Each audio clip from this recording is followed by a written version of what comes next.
सांगा ना येसू, आमचा दोष तरी काय?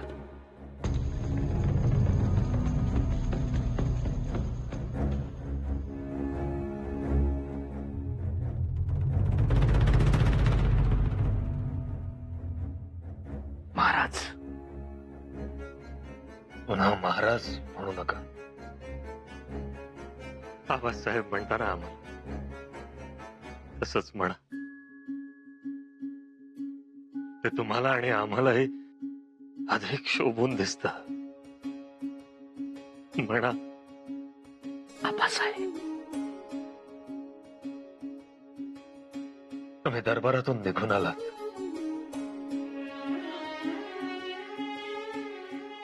खर तर ही कवड्यांची माळ तुमच्या गळ्यात आम्हाला दरबारातच घालायची होती, पण तुम्ही थांबला नाही. याचे पुढे जगदंब.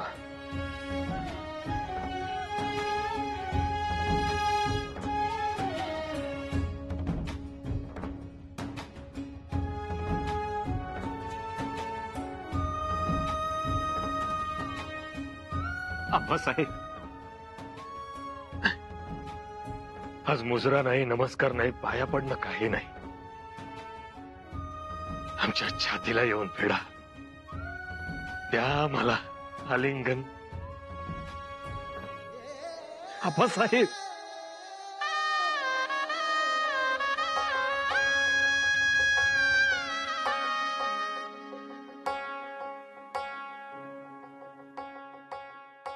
शंभूराजे, आमच्या नंतर हे सगळं तुम्हालाच सांभाळायचंय. सारा सबुरीनं घेत चला. खूप काळजी वाटते हो तुमची. आबासाहेब, तुम्ही निर्दोष आहात हे आम्हाला आधीपासून ठाऊक होत. आबासाहेब, तुम्हाला काय वाटलं गोदावरी कुठे आहे हे आम्हाला ठाऊक नाही? गोदावरी कुठे होती, कशी होती, तिच्यावर कोणाचा पहारा होता, तुम्ही तिला सोडवण्यासाठी कधी गेलात? तिला सोडवल्यानंतर लाडीच्या घरात आडमाळ्यात तिला लपवून ठेवलं. तिकडनं निघताना बाभळीच्या बनातला एक काटा तुमच्या पायात मोडला. सगळं सगळं ठाऊक होतं. आबा, मोडला ना पायात काटा? होय आबासाहेब, काटा तुमच्या पायात मोडला, कळ आमच्या काळजात उठली. आमचं लेकरू मोगलांची रसद मारतं, 500 बंदुका जप्त करतं, हे आम्हाला कळणार नाही? आम्हाला सगळं माहिती होतं. गोदावरीला जेव्हा पळवून नेली तेव्हा तुम्ही पराक्रम गाजवत होता स्वराज्यासाठी. पण मग आबासाहेब, तरीही आमच्यावरच आरोप का? शंभूराजे, असे आरोप होणार, पुढेही होत राहणार. तुमच्या विरोधात हा एक केदारजी नाही तर असे असंख्य केदारजी उभे राहणार आहेत. त्याचं तुम्ही भान ठेवा. ते तुम्हाला धरणार. कोणत्या ना कोणत्या कारणानं तुमच्यावर आरोप होणारच.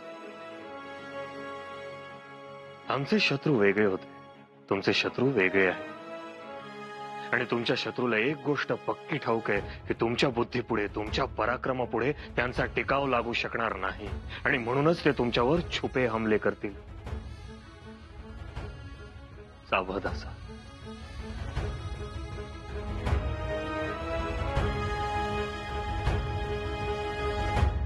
कावेरी, कावेरी, कावेरी. अगं बाई, कधी येणं झालं? हाका मारल्या? हो, शिमगा ऐकू नाही आला का माझा? अहो, खरंच ऐकू नाही आलं. आणि एवढ्यात कावेरी म्हणून हाक मारली नाहीत, गोदाची आई म्हणत होतात म्हणून लक्षात नाही आलं. तिचं नाव का घेऊ मी इथं? आणि मी सदरेव जाताना इथेच होता, आणि माघारी आलो तरी तुम्ही इथेच बसला आहात. कशात राम वाटत नाही हो आता. आपण जाऊया का त्र्यंबकेश्वराला? तुम्हाला दुसरीकडे कुठे देव दिसत नाही? इथेच काय आहे? काय झालं? इथेही गोदावरीच आहे, तिथेच उगम पावते ती. आता मला त्या नावाचा आणि नदीचा सहवासच नको आहे. ठीक आहे, मग पंढरपुराला जाऊया.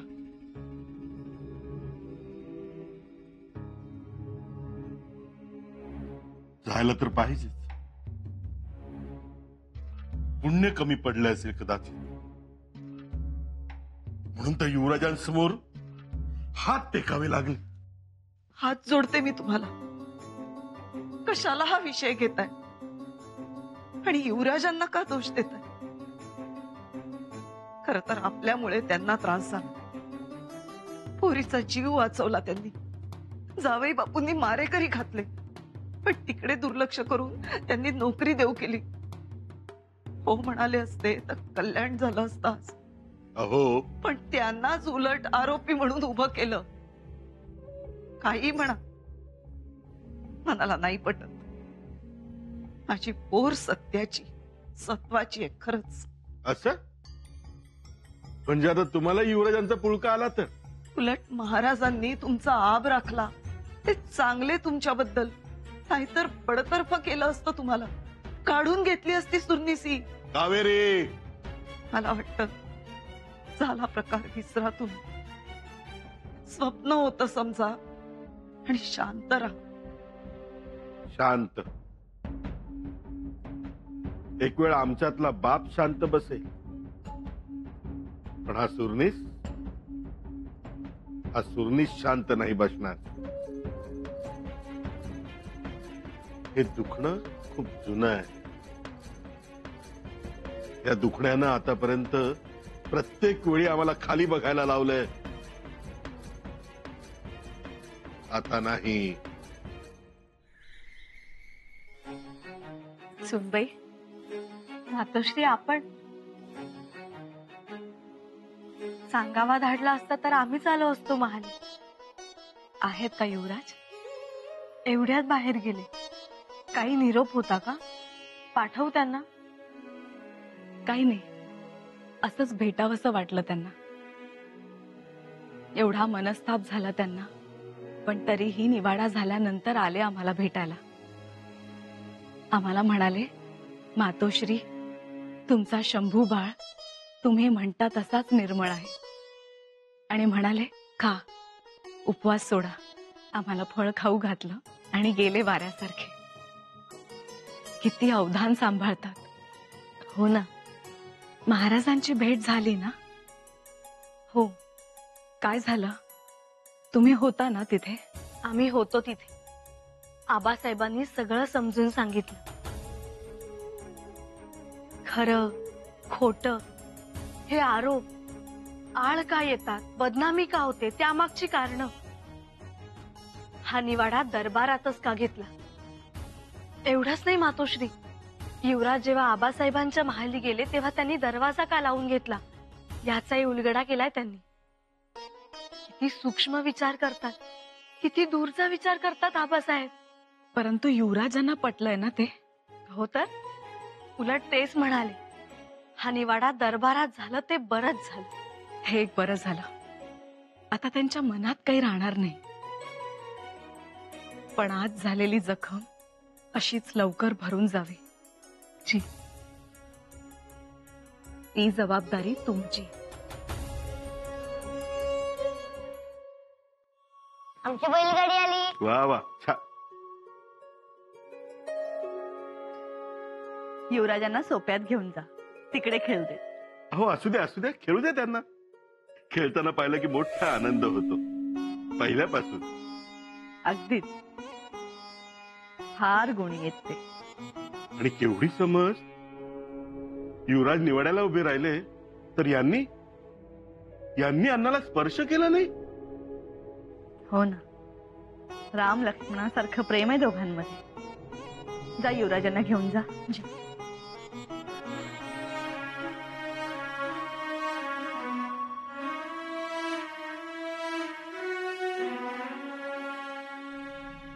थोडी दुरुस्ती करू? जरूर. म्हणजे मला असं वाटतं, राम लक्ष्मण नाही, बलराम कृष्ण म्हणा.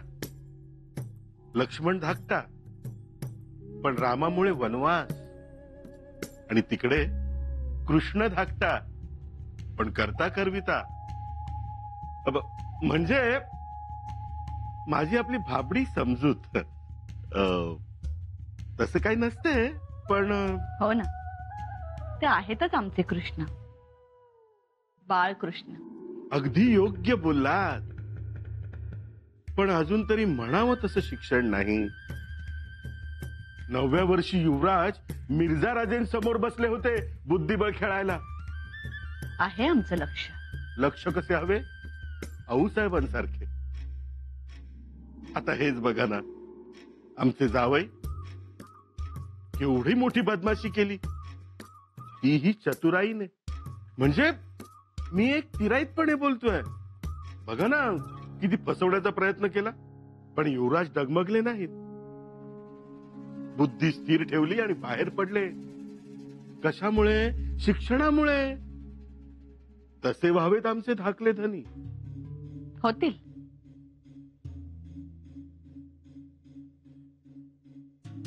तुम्ही येण्याची वजह? बघा, बाळराजे युवराजांना बघितलं आणि सगळं विसरलो. कावेरीने पाठवलं होतं निरोप घेऊन. कसला निरोप? हा, की महाराणी साहेबांनी निवाडा चांगला केला. आमच्या मनात काही उणादुणापणा नाही. दुधाचे दूध, पाण्याचे पाणी केले. अग्निपरीक्षाच होती ती, पण निभावली. जगदीश्वराची कृपा. येऊ? आज्ञा असावी. बाळराज कुठं दडून बसले ती? अरे कुठे इथं पण नाहीत, कुठं लपून बसल्यात? द्या द्या ती तलवार. ही तुमची बैलगाडी घ्या खेळाया. आम्हाला बैलगाडी नकोय, आम्हाला तलवारच खेळायची. तलवार हवी खेळाया? हो, आणि तेही दादासाहेबांसारखी. अरे वा, दादासाहेबांसारखी मोठी उडी मारायची होय. मारा की. अपर त्यासाठी शरीर कमवा. मामा, आमची तलवार सुद्धा आहे. असं पाहिजे. अहो भोसले कुळामध्ये पहिल्यांदा तलवार बनती आणि मग पोराचा जन्म होतो. 5वीला पहिल्यांदा तलवार पुजली का मग जिंदगीचा कारभार सुरू. शान आहे आपलं बाळ.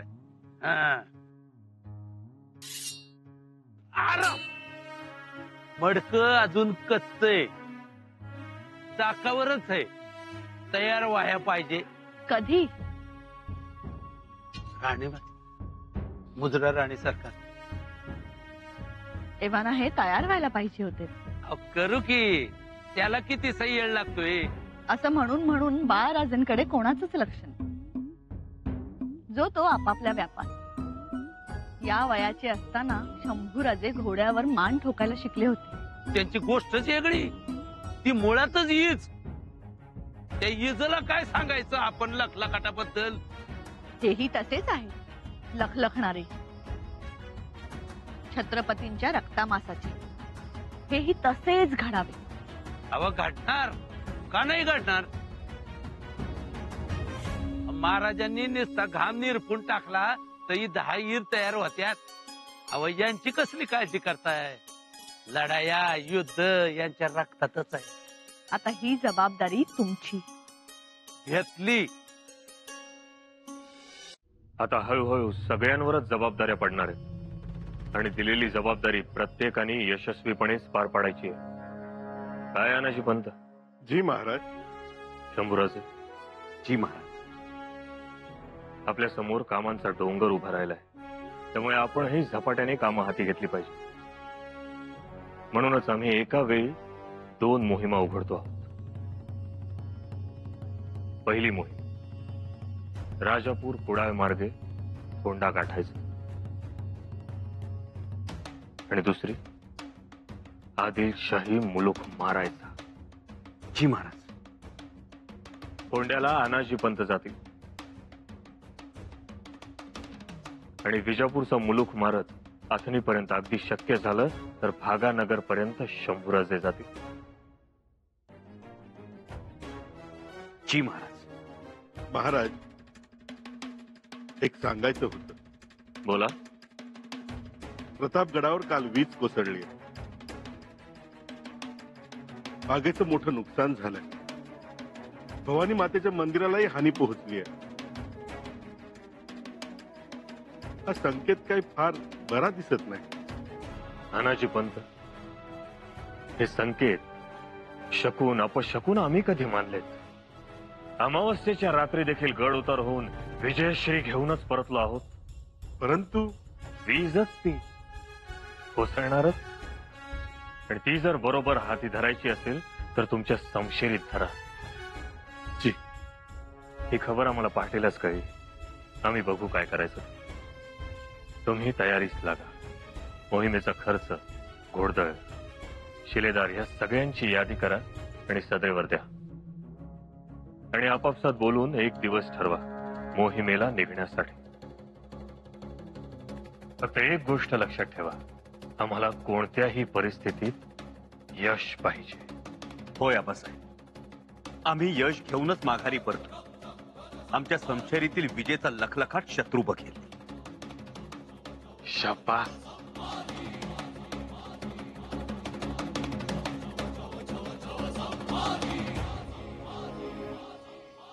मोहिमेचे पक्के झाले ते एक बरेच झाले. मोहीम म्हटलं की पाग्यातलं आणि मनातलं घोडं फुरफुरत. हो, आणि गडावरही एक वेगळा रंग चढतो. महाराजांचा एक आदेश येतो आणि सगळी मरगळ निघून जाते. हो ना? हो ना. केव्हा निघणारे फौज गडाबाहेर? हो, म्हणजे याद्या द्याव्यात. पायदळ किती, घोडदळ किती आणि बाकीच्या गोष्टी पण. आमचं काही नाही. तुम्ही द्याल तो खर्च आणि द्याल तेवढी फौज आम्हाला पुरेशी. अनाजी पंत ज्येष्ठ आहे आणि मोहीमही तसं म्हटलं तर अवघड आहे. त्यांना जे हवं असेल ते द्या. एकदा त्यांची यादी आली की मग आम्ही यादी देऊ. सध्या पायथ्याशी 25,000ची फौज तयार आहे. म्हणूनच म्हणतो आहोत, आधी अनाजी पंतांच्या मागण्यांची पूर्तता करा. आमचं मागाहून पाहू. मला 15,000ची फौज लागेल.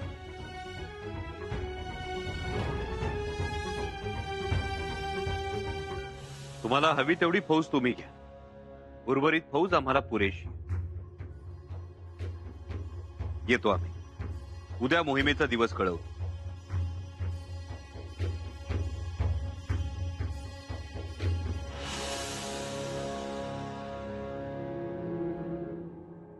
बघा केवढी दिलदारी. पहिला मान तुम्हाला दिला सुरनीस.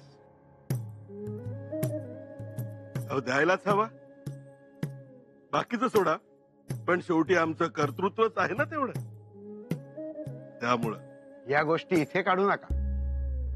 ही प्रतिष्ठेची लढाई नाही, स्वराज्याची लढाई आहे. चला बैठकीवर. यादी द्या.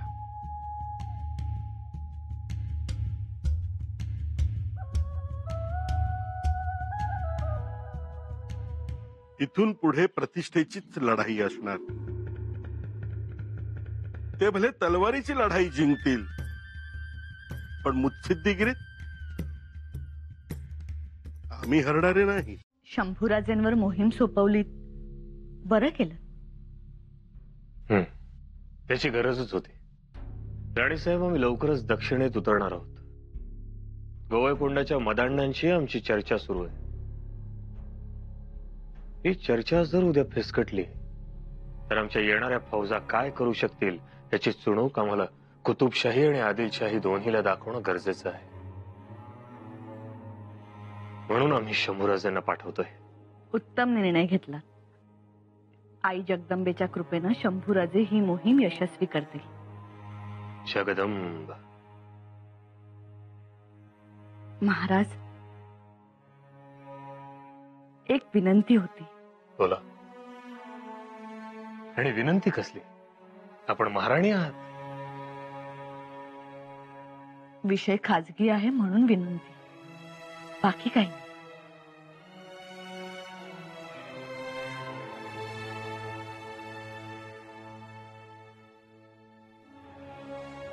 बोला.